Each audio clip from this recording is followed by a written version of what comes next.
Bonjour, je suis une femme de 37 ans qui travaille actuellement à San Francisco. Je suis divorcée depuis environ 5 ans. Il est intéressant de noter que mon ex-mari et moi-même avons commencé à travailler dans l'entreprise le même jour. Je me souviens encore très bien de notre première rencontre lors de l'entretien d'embauche, où nous étions assis dos à dos. C'était un homme de grande taille et d'apparence convenable, et sa voix grave était assez impressionnante. À ce moment-là, je n'ai pu m'empêcher de souhaiter que nous fassions tous les deux partie de cette entreprise.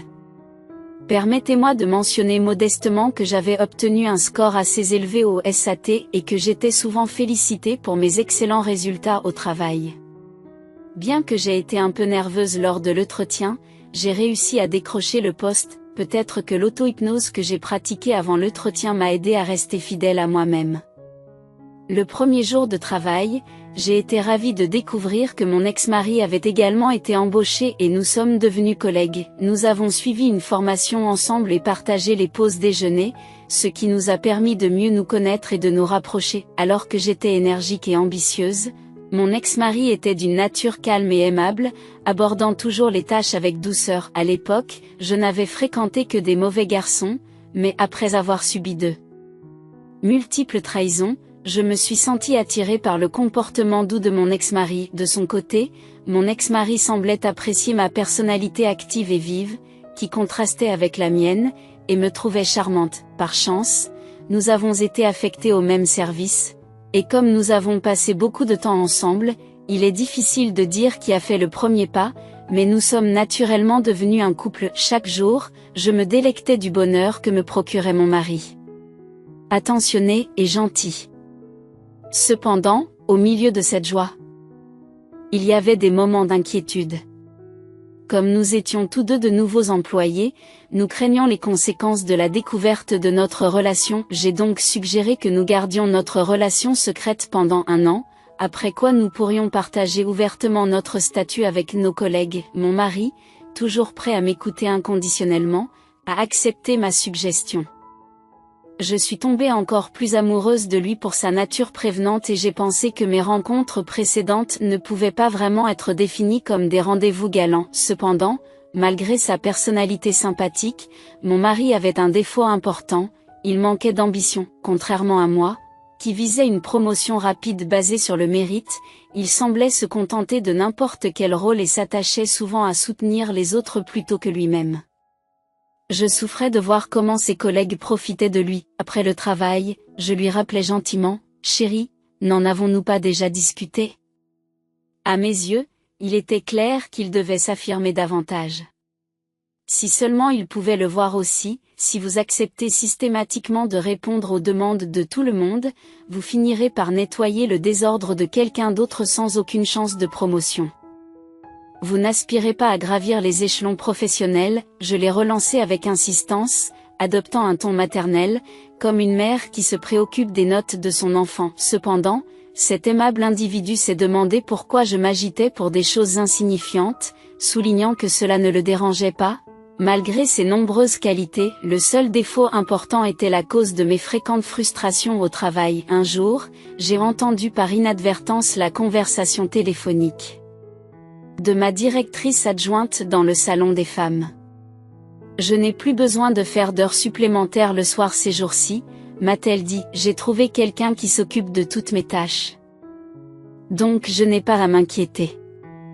Réunissons-nous ce soir. » Elle a suggéré d'inventer une raison pour quitter le travail plus tôt, en invoquant une affaire de famille. Malgré le plaisir que j'avais retrouvé au travail, cette affirmation audacieuse a déclenché la colère en moi, m'obligeant à réfréner l'envie de lui attraper les cheveux. Cet incident a souligné l'importance de chercher à obtenir une promotion lorsque l'on est confronté à un traitement injuste. Je me suis demandé comment elle pouvait parler avec autant d'insistance alors que j'étais juste à côté d'elle, certaine que la personne à laquelle elle faisait référence au téléphone était mon mari, compte tenu de mon mécontentement à l'égard du directeur. Lorsque je lui ai jeté un regard désapprobateur, la sous-directrice m'a conseillé de ne pas tenir compte de ce que j'avais entendu, en déclarant, en tant qu'ancien, « Permettez-moi de vous donner un conseil, faites comme si vous n'aviez rien entendu ou rien vu, si vous vous rangez du côté de votre collègue simplement parce que vous avez Commencez le même jour, je vous ferai faire des heures supplémentaires à la place de Jonathan. Désireuse de lui révéler que la personne dont elle parlait était mon petit ami, je m'abstins, considérant que notre statut de nouveaux arrivants n'aurait aucune incidence sur la révélation de notre relation. À partir de ce jour, j'ai insisté auprès de mon mari peu enthousiaste pour qu'il collabore à un plan de développement d'un nouveau produit, anticipant la nécessité pour l'entreprise de lancer une nouvelle activité ou un nouveau produit. J'ai constaté que mon mari manquait de motivation et qu'il était accablé par les responsabilités excessives des autres. Comme prévu, 1 mois ou 2 plus tard, le département a demandé à tous les employés de proposer des idées de nouveaux produits, sans tenir compte de leur position. Par chance, mon chef d'équipe, qui me soutenait, a adapté mes horaires de travail, ce qui m'a permis de me concentrer sur le développement du nouveau produit. On dit que la chance sourit à ceux qui sont préparés, et j'ai saisi l'occasion pour soumettre le plan méticuleusement élaboré que j'avais préparé. Après avoir apporté quelques modifications et soumis mon plan avant tout le monde, j'ai décidé d'aider mon mari, qui n'avait même pas encore commencé son propre plan. Cependant, mon aide n'a été que verbale, car le fait d'aider quelqu'un qui manque de motivation n'a fait que m'accabler. En conséquence, mon mari n'a pas pu terminer son plan et a manqué la date limite. Pendant ce temps, j'ai reçu la nouvelle tant attendue que mon plan avait été choisi parmi les 3 meilleurs pour le développement d'un nouveau produit. Bien qu'étant le plus jeune membre de l'équipe, j'ai eu l'occasion de diriger le processus de développement, réalisant ainsi ce que même mes collègues expérimentés n'avaient pas pu faire. Les chefs d'équipe ont reconnu et salué mes efforts, ce qui m'a rendu folle de joie. Cependant, plus je me réjouissais, plus mon mari semblait découragé. Il est intéressant de noter que l'un des chefs d'équipe, que je respectais profondément, avait récemment divorcé. Bien qu'il n'en ait pas ouvertement parlé, il m'avait secrètement aidé à plusieurs reprises, au grand désarroi de mon mari, suscitant chez lui un sentiment de jalousie. De plus, lorsque j'ai réussi à développer un nouveau produit, mon mari m'a comparé à lui de manière sarcastique. Réalisant que c'était le moment idéal, je l'ai confronté, lui expliquant qu'il aurait dû m'écouter et préparer un plan à l'avance. Malgré ses qualités admirables, il devait surmonter son manque d'ambition et assumer son rôle de chef de famille. À ma grande surprise, c'est lorsque j'ai parlé de notre mariage que mon mari a semblé pris au dépourvu pour la première fois. À partir de ce jour, il a commencé à consacrer plus d'attention à son travail. Afin de l'encourager, je l'ai félicité pour ses efforts. C'est à cette époque que mon chef d'équipe m'a invité à un voyage d'affaires à Hawaï, en rapport avec le marketing de notre marque alimentaire populaire, en particulier la branche située à Hawaï. Sans hésiter, j'ai accepté de l'accompagner. Cependant, lorsque mon mari en a été témoin, c'est la première fois qu'il a exprimé ouvertement son mécontentement. Il s'est demandé pourquoi je ne pouvais pas demander à quelqu'un d'autre d'y aller à ma place et a douté qu'une fille comme moi puisse s'embarquer sans crainte dans ce voyage. Je lui ai expliqué que c'était mon idée et que, par conséquent, c'était à moi de m'en occuper. Sa colère face à la situation m'a fait rire, car elle confirmait à quel point il tenait à moi. J'étais heureuse de savoir que s'il avait développé plus de compétences, il serait vraiment un homme exceptionnel. Il était difficile de trouver quelqu'un comme lui dans ce monde, et j'étais donc déterminée à assurer sa réussite. Cependant, je ne pouvais m'empêcher de plaindre mon chef d'équipe. J'ai pensé que le moyen le plus rapide de motiver mon mari était d'utiliser mon chef d'équipe comme catalyseur. Je voulais montrer à mon mari que j'étais attirée par les hommes compétents en suscitant sa jalousie. Dès le début de notre relation, j'ai stratégiquement mentionné mon prochain voyage à Hawaï, en donnant l'impression que je n'avais pas d'autre choix que d'y aller. Mon mari a boudé et est resté silencieux toute la nuit. Avant de partir en voyage d'affaires avec mon chef d'équipe, je dois admettre qu'il régnait une atmosphère étrange entre nous à Hawaï. Je me suis donc glissée dans notre conversation et j'ai dit que je sortais avec quelqu'un. Mon mari, qui n'était pas au courant de notre liaison, a été surpris par mon aveu. Il m'a promis de garder le secret puisqu'il n'était pas au courant de notre relation après avoir terminé le voyage d'affaires à Hawaï comme prévu. Mon mari est devenu de plus en plus ambitieux dans son travail. Il n'a pas pu changer sa gentillesse, acceptant toujours de travailler pour ses supérieurs. Parallèlement, il a continué à étudier et à mener des recherches en marketing pour le développement de nouveaux produits. Nous avons tous deux obtenu des promotions, ce qui m'a donné encore plus envie de travailler. De manière inattendue, j'ai appris que j'étais enceinte. Bien que je souhaitais avoir un enfant après m'être mariée, le moment n'était pas idéal.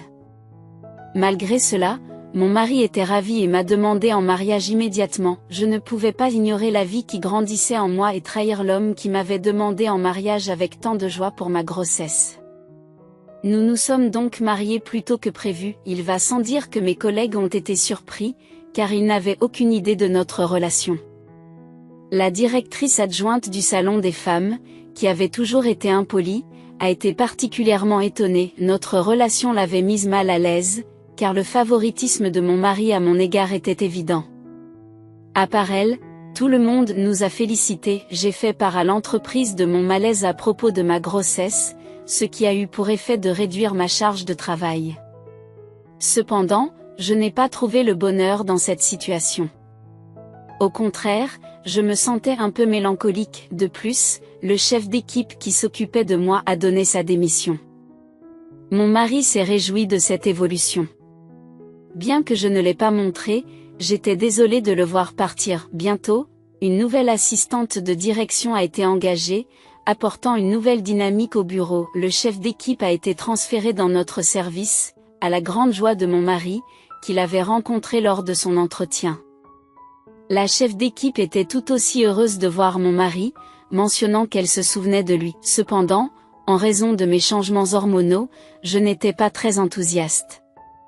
Néanmoins, nous nous sommes mariés peu après et avons commencé notre vie de jeunes mariés dans un petit appartement. Au fur et à mesure que ma grossesse avançait et que mon ventre devenait plus prononcé, j'ai commencé à porter des vêtements de grossesse au travail. Je ne pouvais pas m'empêcher de remarquer les regards des gens, même s'ils ne me traitaient pas différemment à cause de ma grossesse. Quoi qu'il en soit, j'ai commencé à me sentir gênée et à perdre confiance en moi. Mon mari m'a suggéré d'envisager un congé de maternité ou de démissionner, mais je ne voulais pas abandonner mon dur labeur. Finalement, j'ai décidé de prendre un congé de maternité. Cependant, cette décision a suscité plusieurs inquiétudes dans mon esprit. Je m'inquiétais du manque de motivation de mon mari et de ses chances d'obtenir une promotion et de conserver son poste. Un jour, alors que j'étais au travail, j'ai croisé ma mère à l'improviste. Je lui ai fait part de mes inquiétudes et elle m'a proposé d'aider mon mari jusqu'à la naissance du bébé. Puisque je connaissais déjà son travail, pourquoi ne pas devenir son chef? Elle pensait qu'en l'aidant, il pourrait avoir l'occasion d'être promu et de s'imposer dans l'entreprise, ce qui me serait extrêmement reconnaissant. Après avoir entendu ses conseils, je me suis enthousiasmée à l'idée d'atteindre mes objectifs grâce à la carrière de mon mari. De nombreuses idées ont afflué dans mon esprit et j'ai retrouvé l'enthousiasme que j'avais lorsque j'ai commencé à travailler. Depuis ce jour, je discutais volontiers avec mon mari de ce qui se passait sur son lieu de travail lorsqu'il rentrait à la maison. Grâce à lui, j'ai découvert que le chef d'équipe, qui occupait un poste important dans l'entreprise, envisageait de créer une nouvelle entreprise. Cela a éveillé mon intérêt et j'ai commencé à réaliser une étude de marché tout en faisant mes courses. Je me suis plongée dans de nombreux articles de journaux, blogs et cafés internet, à la recherche d'une nouvelle idée d'entreprise. C'est alors que le miel m'est apparu comme un produit potentiel. C'était un nouveau concept pour l'entreprise. J'ai suggéré à mon mari de proposer cette idée au chef d'équipe. Il a semblé surpris et m'a demandé quand j'avais préparé tout cela. J'ai précisé que je l'avais fait toute seule et il s'est demandé comment je pouvais attendre de lui qu'il présente l'idée s'il n'y avait pas été associé. En passant sur le chemin du travail, je vous ai demandé de jeter un coup d'œil aux documents que j'avais préparés. Au cas où votre chef d'équipe poserait des questions, je vous ai suggéré d'attendre et de m'en informer. D'abord réticent, mon mari a hésité à accepter mon aide. Pourtant, après avoir souligné l'effort investi, je l'ai convaincu de ne pas gaspiller les documents préparés. Ce geste stratégique lui a valu les faveurs de son chef d'équipe et lui a évité d'avoir à assumer le travail des autres. Au fur et à mesure que mon mari gagnait en reconnaissance au travail, nos soirées étaient occupées par la préparation de rapports et de briefings. Malheureusement, ses responsabilités croissantes l'ont amené à travailler plus tard et même le week-end. En conséquence, ma solitude à la maison s'est accrue, mais je me suis efforcée d'être compréhensive, reconnaissant mon rôle dans son emploi du temps chargé. Au cours de ma 30e semaine de grossesse, j'ai ressenti des spasmes fréquents et douloureux, que j'ai considérés comme une gêne banale. Cependant, lors d'un examen de routine dans un grand hôpital regroupant à la fois des services de pédiatrie et d'obstétrique, j'ai assisté à une scène incroyable. Dans le couloir, mon mari, qui était parti travailler ce matin-là, jouait avec une petite fille près de la section pédiatrique. D'abord incrédule, je me suis approchée et j'ai été témoin d'une interaction surprenante. Le chef d'équipe a remis une ordonnance à mon mari et la petite fille l'a appelé papa. Évoquant une visite au café des enfants prévue le lendemain, stupéfaite, je me suis adressée à mon mari, m'interrogeant sur sa présence inattendue. Malgré mon choc, je ne pouvais pas me permettre de m'effondrer, comme si j'étais prête à lui faire du mal à ce moment précis. Les badauds ont jeté un coup d'œil dans notre direction, et certains enfants se sont même mis à pleurer. Linda, ne vous méprenez pas sur notre conversation. Le chef de notre équipe tenta d'échapper aux regards indiscrets et me conduisit dans un couloir voisin. J'ai sévèrement demandé à mon mari, qui se tenait rigide comme un arbre, de me suivre. Tout de suite, Linda, je comprends que cette situation puisse être mal interprétée, mais avant que tu ne t'énerves, écoute-moi, s'il te plaît. Au début, je n'ai pas pu contrôler ma colère et j'ai crié, « Arrêtez ! Je veux parler. » La vérité, c'est que j'ai rendez-vous avec la chef d'équipe aujourd'hui. Sa fille présentait des symptômes grippaux. Inquiète, je l'ai accompagnée à l'hôpital. Lorsque j'ai entendu le commentaire de mon mari, j'ai perdu le contrôle et je l'ai frappé avec le sac à main que je tenais.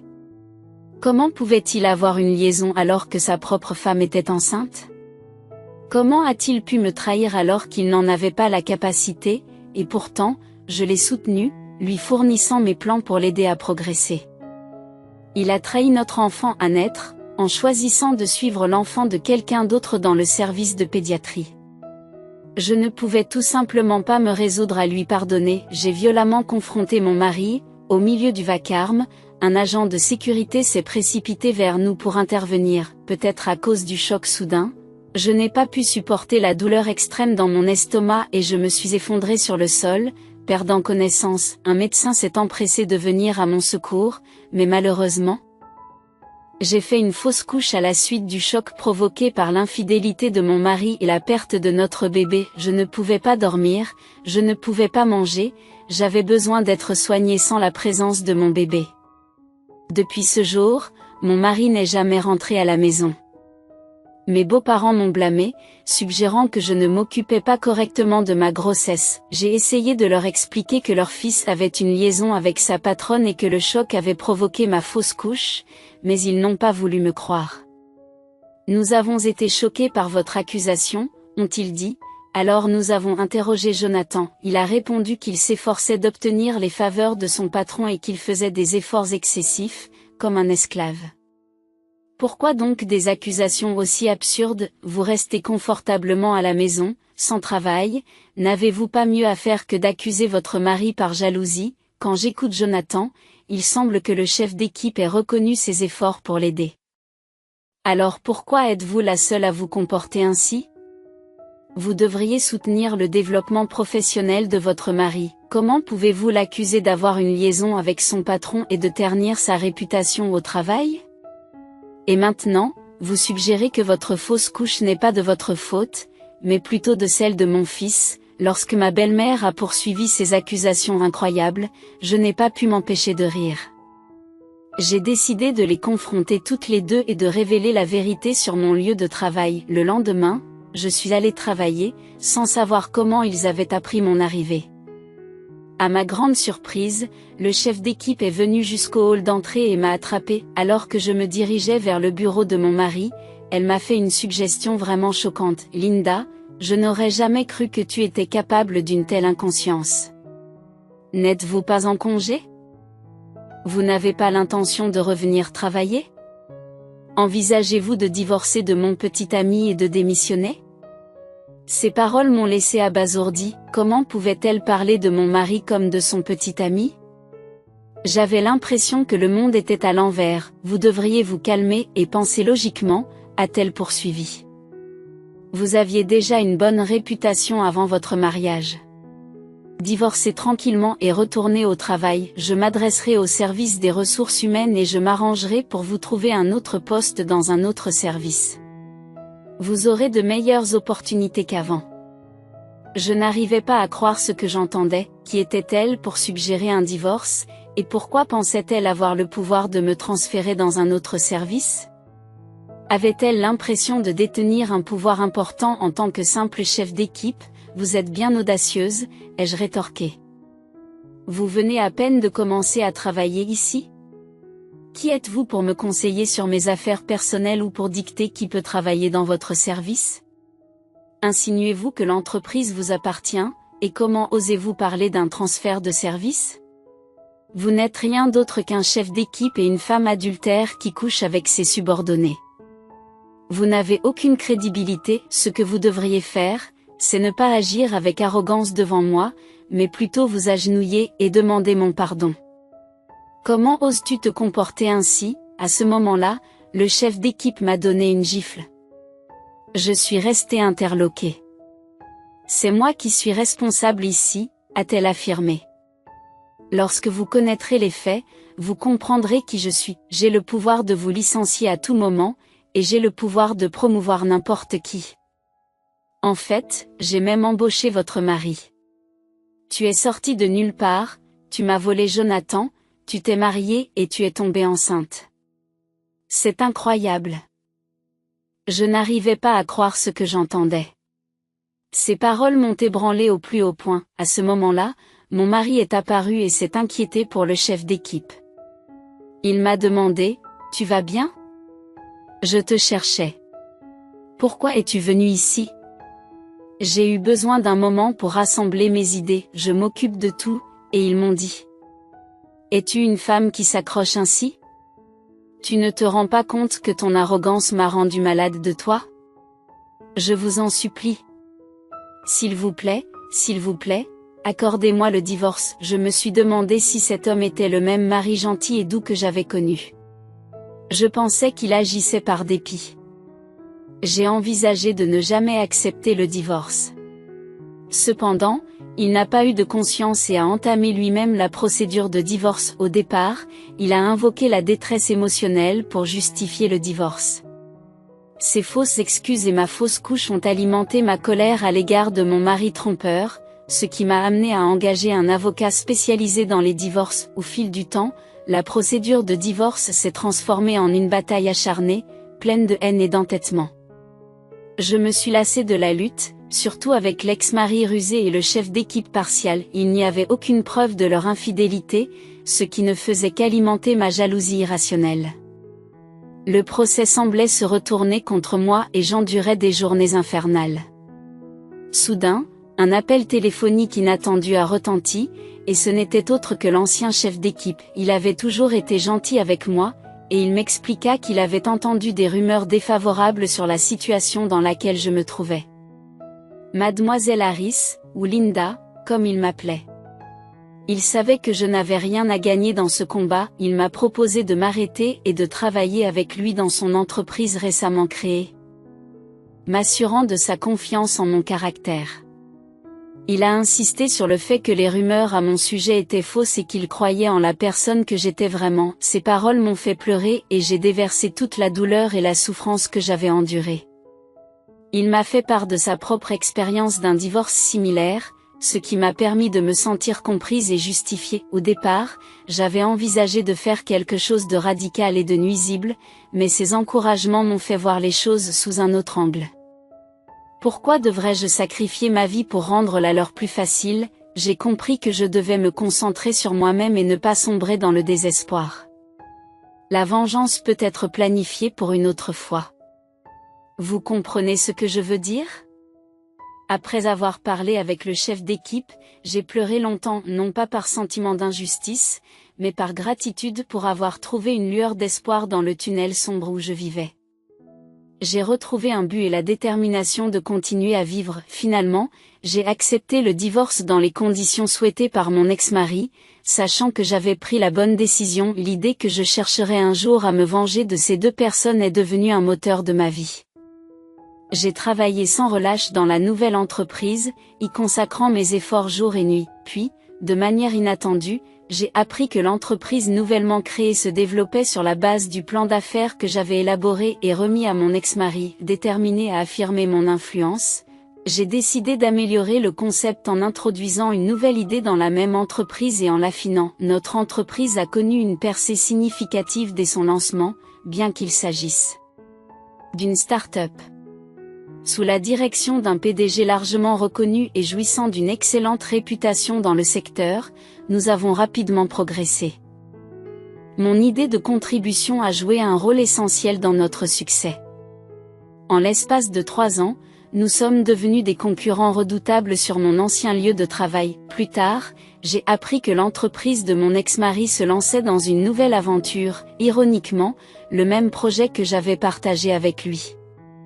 Cependant, le produit était déjà disponible à la vente dans notre entreprise, ce qui assurait notre triomphe. Comme prévu, d'autres entreprises ont accusé la société de mon ex-mari d'imiter notre concept, ce qui nous a valu un accueil glacial. Le responsable de la nouvelle entreprise, mon ex-mari, a dû assumer la responsabilité de son échec et a fini par démissionner. Curieuse de connaître le sort de la chef d'équipe intrigante, j'ai découvert, tout à fait par hasard, qu'elle avait été licenciée quelques jours plus tard. La raison de son licenciement a été révélée au sein de notre entreprise. Notre expansion rapide nécessitait l'embauche de nouveaux employés et d'employés expérimentés, et je me suis retrouvée à mener des entretiens.